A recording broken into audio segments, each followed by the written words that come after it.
Werewolf by Night was something extremely different from Marvel Studios.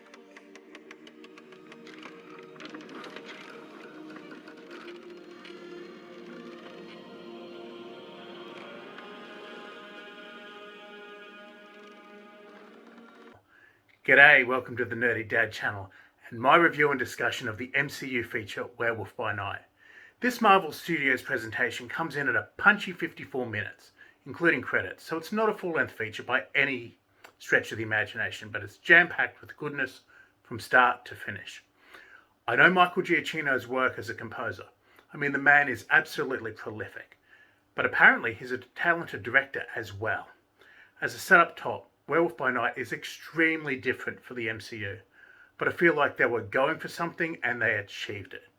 It's an entirely different film to Schindler's List. However, what the two movies have in common is that they use black and white with splashes of red to effectively convey what they were going for. I wouldn't want Marvel to overuse this effect, and I don't think they would, but it very, very much worked for this project. For a comic book property, I came into this fairly blank.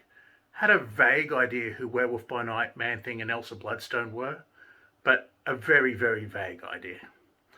I'd heard a summary of Man-Thing's comic book powers on a podcast only the day before, so as I said, I knew virtually nothing going in.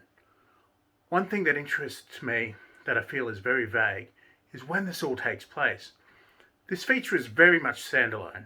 Apart from the brief Avengers mention at the start, there's nothing to connect it to the MCU. And apart from electro staffs, there's no modern weaponry on display. So it might just be the black and white style. But I feel like this is meant to have taken place in the 1920s, but it's so isolated it could take place any time from then until the current MCU timeline. And I want to see these characters again.